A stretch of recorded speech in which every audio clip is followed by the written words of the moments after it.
Hello everyone and welcome to another Top 5 Records video and a new episode in the series with regard to this book, 1001 Albums You Must Hear Before You Die. And I opened this book and I found this album, Green Day, American Idiot from 2004 in it. What I'm going to discuss today is the next question.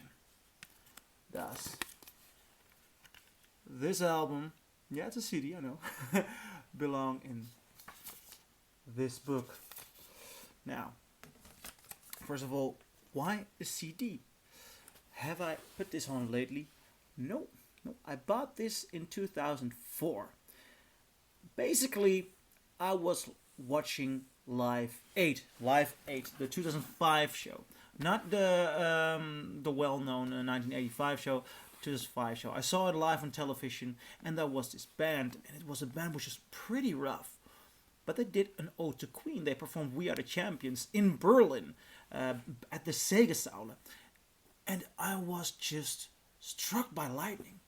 I wasn't listening to a lot of music in the early zeros. I was just not so invested in those days. I was listening to Queen. So when they did a tribute to We Are the Champions and this very rough nowadays band did a tribute, I was intrigued.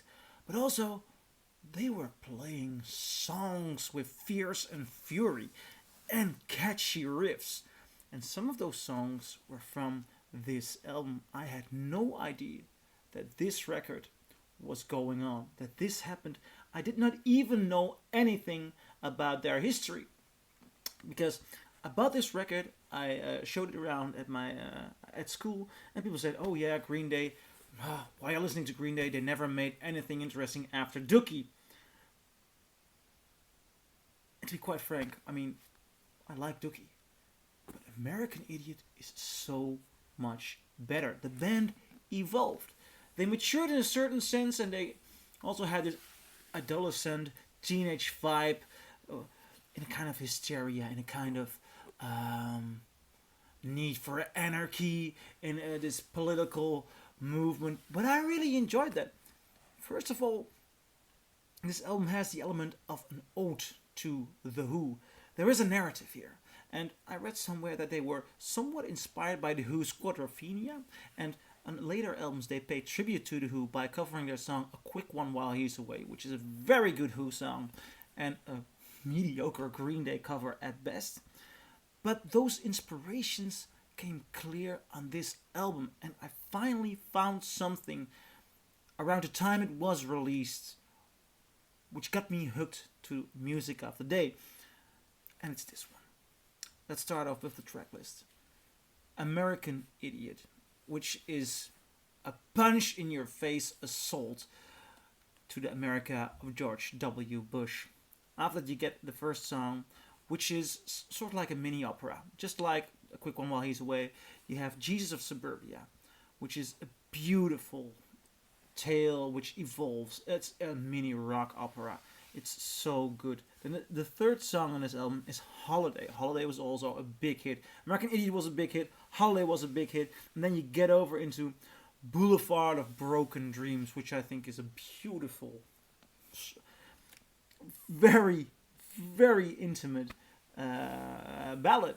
And it has this nice way of flowing. These songs are so well structured. They are beautifully sung, but they are constantly rough around the edges, but inviting, and I really like that.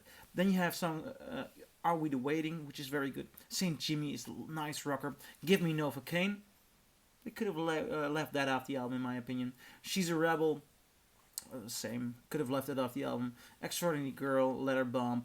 Then Wake Me Up When September Ends. And that is now, almost 20 years later, it's still a classic. That is a Zeros classic. Then you have another mini rock opera, Homecoming, The Death of St. Jimmy. And then it ends up with What's Her Name. I mean, both rock operas are brilliant. There are so many great songs. There are so many hits on there here. I'm actually curious why I have not bought it yet on vinyl. Because I really want to listen to it again. I might just put it on CD again. It is a pure delight of an album. Now, the answer to the question may seem already answered. Does this belong in this book?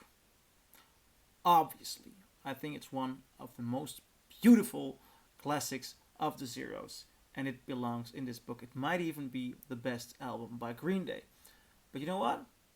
When we get to Dookie, because Dookie's also in this book, I'll dive more into that, and I'll do a comparison of these two albums right now. Years after the release, what do the two of those mean to me right now? But for now, does American Idiot by Green Day belong in 1001 Albums You Must Hear Before You Die? Oh yes, definitely.